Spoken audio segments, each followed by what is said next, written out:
اپنے بندوں کی بخشش کے لیے مقدس راتیں، مقدس اوراد اور مقدس دن اس نے عطا فرمائے۔ اس امت کے لیے بخشش کا جتنا سامان اللہ نے عطا فرمایا ہے، کسی نبی کی امت کے لیے اتنا بخشش کا سامان نہیں رہا۔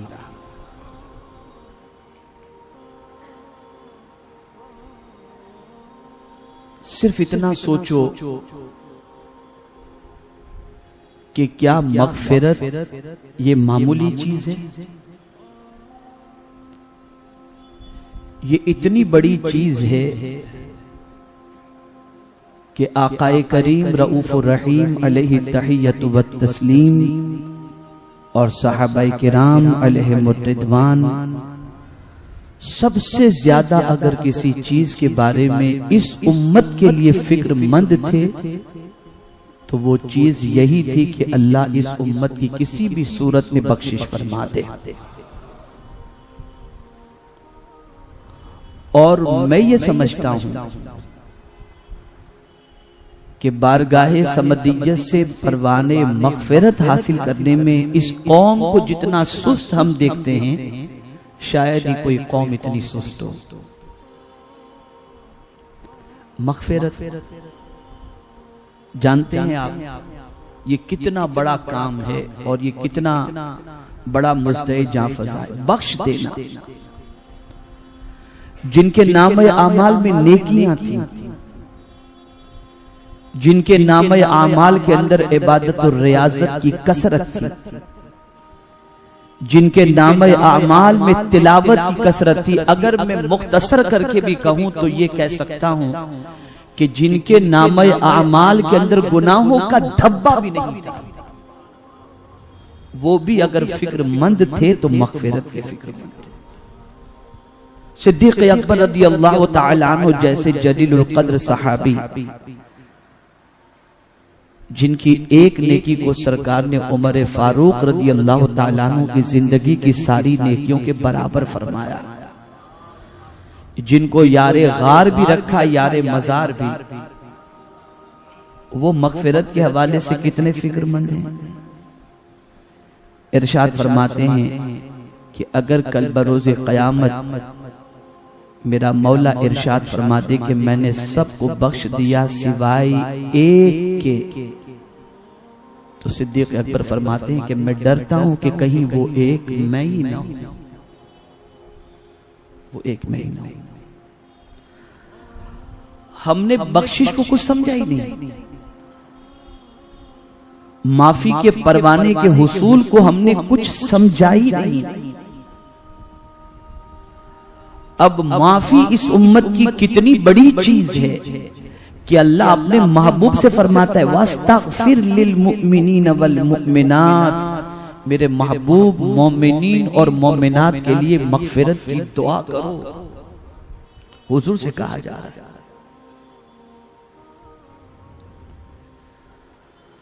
اب اللہ عز و جل اپنے بندوں کو کب عذاب سے محفوظ رکھتا ہے؟ میں امن کی دو چیزیں آپ کو بتا دوں۔ جو بندہ مومن یہ چاہتا ہو اللہ دنیا میں بھی اسے با امن رکھے اور میدان قیامت میں بھی وہ با امن رہے، امن کے ساتھ رہے، قبر میں بھی امن کے ساتھ، حشر میں بھی امن کے ساتھ اور دنیا میں بھی امن کے ساتھ، تو اس کو چاہیے کہ دو چیزوں کو لازم پکڑ لے۔ ایک تو اللہ نے فرمایا وَمَا كَانَ اللَّهُ لِيُعَذِّبَهُمْ وَأَنْتَ فِيهِمْ، اللہ ان کو عذاب کیسے دے گا کہ جبکہ میرے محبوب آپ ان میں موجود ہیں۔ سرکار صلی اللہ علیہ وسلم کی موجودگی یہ امت کے لیے امان ہے، امت کے لیے امان ہے۔ تو صوفیاء کرام فرماتے ہیں کہ جو حضور سے قریب ہو گیا وہ امان میں آ گیا، کہ ذات رسالت مآب صلی اللہ علیہ وسلم باعث امن ہے۔ تو اب حضور صلی اللہ علیہ وسلم سے قریب کیسے بندہ ہو سکتا ہے؟ تو صوفیاء کرام فرماتے ہیں کہ وہ بندہ حضور صلی اللہ علیہ وسلم سے سب سے زیادہ قریب ہوگا جو حضور پر کثرت سے درود شریف پڑھتا ہوگا۔ اب کثرت سے درود شریف پڑھنے والا امن میں رہے گا، اللہ کے عذاب سے مامون رہے گا۔ اور دوسرا عمل بتایا گیا وَمَا كَانَ اللَّهُ مُعَذِّبَهُمْ وَهُمْ يَسْتَغْفِرُونَ، اللہ ان کو عذاب کیسے دے گا اس حال میں کہ وہ اللہ سے مغفرت طلب کرتے ہوں، یعنی بندہ جب استغفر اللہ کہتا ہے اللہ اسے امان عطا فرما دیتا ہے۔ تو یہ چیزیں وہ ہیں جس کی وجہ سے اللہ عز و جل بندے کو امان عطا فرماتا ہے، ایک درود شریف اور دوسری چیز استغفار۔ آقا کریم صلی اللہ علیہ وسلم اپنی امت کی تعلیم کے لیے روزانہ 70 مرتبہ یا 100 مرتبہ استغفار پڑھتے تاکہ امت نبی کی سنت سمجھ کر کے کم از کم اتنی مرتبہ تو پڑھ لیا کرے۔ میرے پیارے آقا صلی اللہ علیہ وسلم کے پیارے دیوانوں، اللہ عز و جل اپنے بندوں کو بخشنا چاہتا ہے، اسی لیے رب قدیر جل جلالہ نے مبارک راتیں عطا فرمائیں، لیکن ان مبارک راتوں کے اندر توبہ استغفار کرنے کی بجائے کچھ لوگوں کا حال یہ ہے کہ کھانے پینے میں مست ہوتے ہیں، کچھ لوگوں کا حال یہ ہے کہ گپ شپ میں مست ہوتے ہیں، کچھ لوگوں کا حال یہ ہوتا ہے کہ بائک چلانے میں مست ہوتے ہیں، اور کچھ لوگوں کا حال یہ ہوتا ہے کہ قبرستان بھی جا کر کے اور وہاں پہنچ کر کے بھی عبرت حاصل کرنے کی بجائے کاروبار کی اور ہنسی مذاق ٹھٹھا مسخری یہ ساری چیزیں چلتی ہوتی ہیں۔ ایسا دل مردہ ہو چکا ہے جس کی کوئی انتہا نہیں۔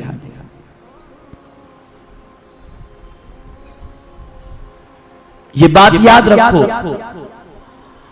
کہ جن خوش نصیبوں کی شب برات بخشش ہوتی ہے وہ تو بنی کلب کے بکریوں کے بالوں کی تعداد کے برابر ہیں، بلکہ اس سے بھی زیادہ۔ لیکن ایسی مقدس رات جس میں خود رب فرماتا ہو ہے کوئی بخشش کا طلبگار کہ میں اس کی خطا کو معاف کروں؟ لیکن ایسی مقدس رات میں کچھ ایسے بھی کم نصیب ہیں جن کی بخشش نہیں ہوتی۔ ایک تو سینے میں کینہ رکھنے والے، اور اس پر میں نے کل جمعہ میں تھوڑی سی روشنی ڈالی ہے، اس وقت مجھے اس پر تفصیلی گفتگو نہیں کرنا، مجھے بتانا ہے کہ اس رات جو نہیں بخشے جانے والے ان میں جادو ٹونا کرنے والے بھی ہیں، یا جادو کرتے ہیں یا جادو کرواتے ہیں۔ یہ بلا عام ہو چکی ہے، جہاں کسی کو ترقی کی راہ پر دیکھا جادو کروا دیا، جہاں کسی کی بچی کو خوبصورت یا کامیاب دیکھا رشتہ نہ آئے جادو کروا دیا۔ غرض کہ یہ بلا پھیل رہی ہے۔ مجھے مولا علی کرم اللہ تعالی وجہہ الکریم کا یہ قول بڑا پسند آیا، اور اسے آپ بھی ہمیشہ دل میں بٹھا لو، ہمیشہ۔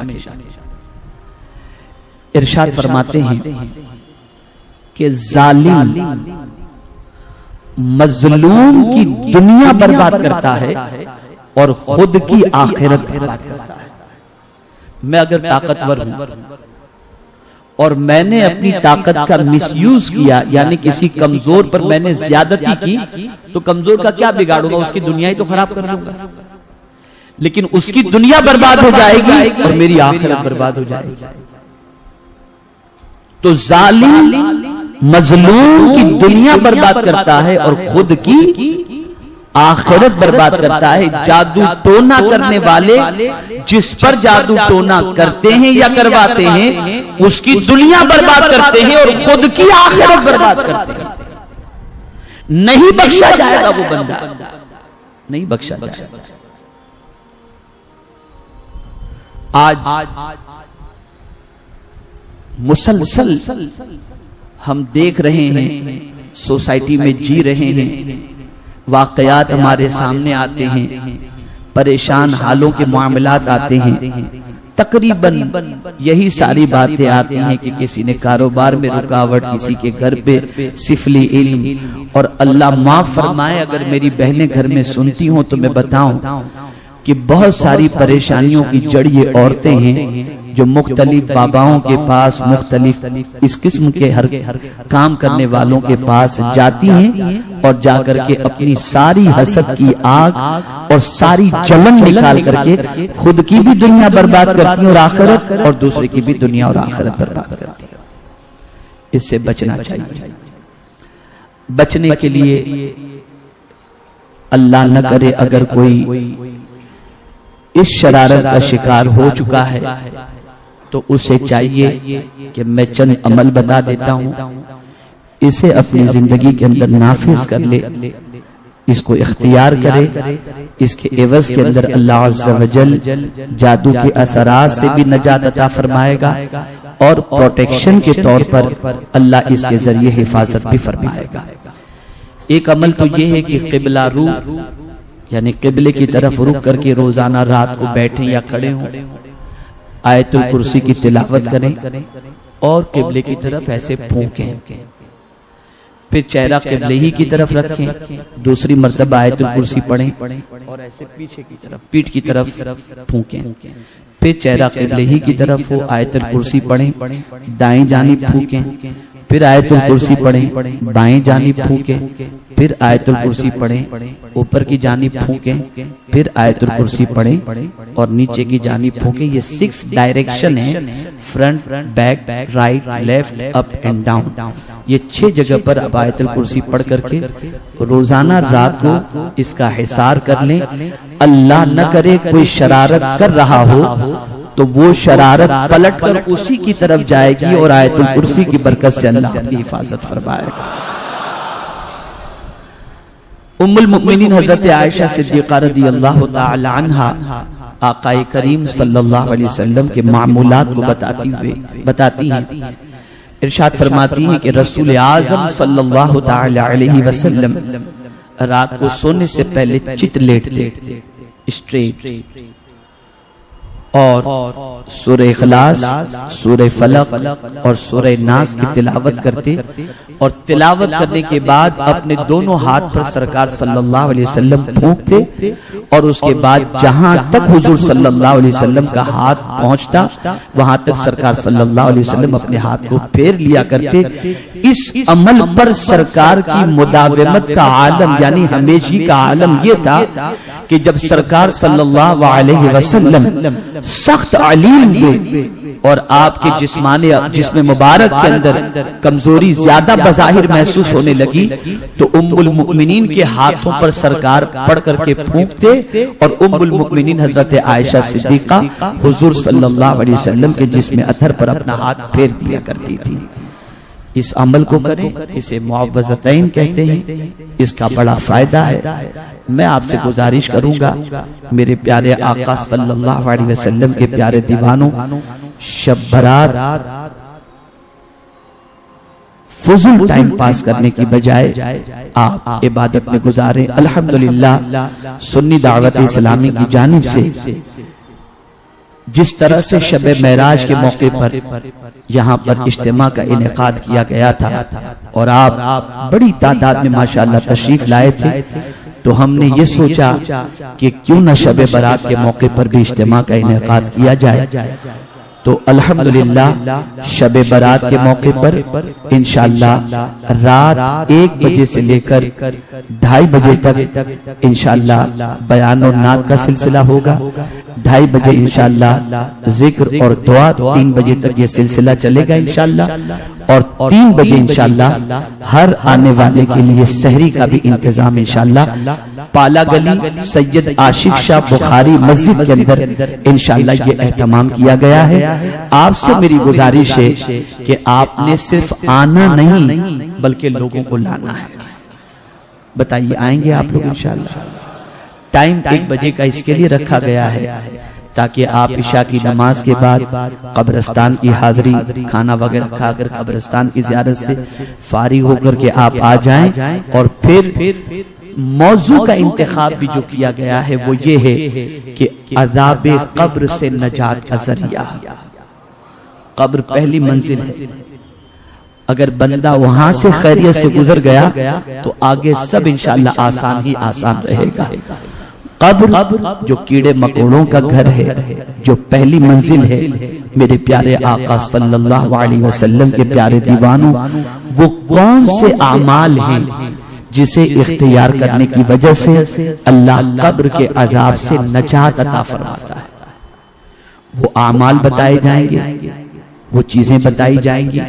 میری آپ سے گزارش ہے کہ آپ دوست احباب و متعلقین کے ساتھ کثیر تعداد میں تشریف لائیں، آئیں گے انشاءاللہ، وقت سے پہلے پہنچیں تاکہ بھرپور گفتگو آپ سن سکیں اور دینی معلومات میں اضافے کے ساتھ ساتھ اللہ عز و جل کی بارگاہ میں مغفرت کی بھیک بھی مانگ سکیں۔ میرے پیارے آقا صلی اللہ علیہ وسلم کے پیارے دیوانوں، مجھے امید ہے کہ آپ ضرور بھی ضرور دوست احباب متعلقین کے ساتھ تشریف لائیں گے، اور ساتھ ہی ساتھ گزارش یہ ہے کہ جاتے ہوئے آپ مکتبہ طیبہ سے مبارک راتیں، اس لیے کہ شب برات کے بعد پھر شب قدر آنے والی ہے، مقدس مہینہ آنے والا ہے، آپ ان راتوں کے اندر، مقدس راتوں کے اندر کیا کرنا ہے، احادیث کی روشنی کے اندر جو مدلل اور مستند روایتیں موجود ہیں وہ اس کتاب کے اندر ہیں، آپ اس سے اکتساب فیض کر سکتے ہیں۔ بس میں صرف اتنا کہوں گا کہ اب فکر کرو تو بس ایک ہی بات کی کہ اللہ ہم سب کی مغفرت فرما دے، ہم سب کی مغفرت فرما دے۔ یاد رکھو آقا کریم صلی اللہ علیہ وسلم فرماتے ہیں قیامت میں مولا نے اگر کسی کو روک لیا اور پرسش شروع ہوئی، پھنس گیا، پھنس گیا، اور اگر نہیں پوچھا گیا تو میرا مولا بخش دے گا، بخش دے گا۔ اللہ والوں کو کتنی فکر تھی، پہلے کے زمانے کے اندر بحری جہاز سے لوگ سفر کرتے تھے، ہوائی جہاز کا دور نہیں تھا۔ ایک بزرگ بحری جہاز سے سفر کر رہے تھے، کنارے پر جہاز لگا، جہاز سے آپ اترے، سامان کچھ نہ تھا، ایک تھیلی تھی۔ جیسے ہی آپ باہر نکلنا چاہ رہے تھے، تفتیش کار نے کہا کہ کہاں جا رہے ہیں؟ کہا باہر جا رہا ہوں۔ کہا سامان؟ کہا بس یہی کہا جائے، چھوڑ دیا۔ ان کے پیچھے ایک بندہ آ رہا تھا، اس کے پاس سامان زیادہ تھا، کسٹم والوں نے، تفتیش کرنے والوں نے روکا، کہا کیا ہے، کھول کے بتاؤ۔ وہ سب بتانے لگے، پریشان ہو گئے وہ کافی دیر کے بعد انہیں چھوڑا۔ تو جب وہ وہاں سے چھوڑ کر کے وہ بندہ نکلا تو اس اللہ والے کو دیکھا کہ وہ تو جلدی نکل گئے، ان کی قسمت میں وہ رش کر رہا تھا، دیکھو یہ اللہ والے کتنے اچھے، ان کو کوئی ٹینشن نہیں، کوئی سوال جواب ہی نہیں۔ لیکن جب انہیں دیکھا تو وہ رو رہے تھے، وہ رو رہے تھے۔ وہ شخص پوچھتا ہے کہ حضور کیوں رو رہے ہیں؟ آپ کو تو کوئی ٹینشن نہیں ہوا، رونے کی وجہ کیا ہے؟ ارشاد فرماتے ہیں مجھے اس وقت میدان قیامت یاد آ گئی۔ کہا میدان قیامت کہاں؟ کہا جس طرح سے یہاں تفتیش کرنے والے مجھے کہہ دیا جب آپ کے پاس کچھ ہے ہی نہیں تو چلے جائیں، کاش میرا مولا بھی قیامت میں اسی طریقے سے مجھے فرما دے، جا میرے بندے جنت میں چلا جا، کاش میرا مولا۔ یہ اللہ والوں کی سوچ تھی۔ ہم تو دنیا میں اتنے ڈوب گئے کہ جیسے مرنا ہی نہیں ہے، کوئی کوئسچن آنسر قبر کا ہے ہی نہیں، کوئی میدان قیامت کا معاملہ ہی نہیں، بس ہم اس میں ڈوب چکے ہیں۔ آخرت کی فکر کرو اور اللہ عز و جل کی بارگاہ میں توبہ و استغفار کی کثرت کرو۔ اللہ عز و جل آقا کریم صلی اللہ علیہ وسلم کی صدقہ و توفیل مجھے آپ کو سب کو قرآن و حدیث پر عمل کی توفیق عطا فرمائے، اچھوں کے صدقے، اچھوں کی دعاؤں کے صدقے، اچھوں کی نیکیوں کے صدقے، اچھوں کی مغفرت کے صدقے اللہ تعالی ہم سب کی مغفرت فرما دے، اور ہم سب کو پروردگار اپنے فضل و کرم سے جنت کا حقدار بنا کر جہنم سے نجات عطا فرمائے، اور جہنم سے پناہ، جہنم سے پروردگار ہم سب کو بچا لے۔ وما علینا الا البلاغ المبین۔ السلام علیکم ورحمۃ اللہ۔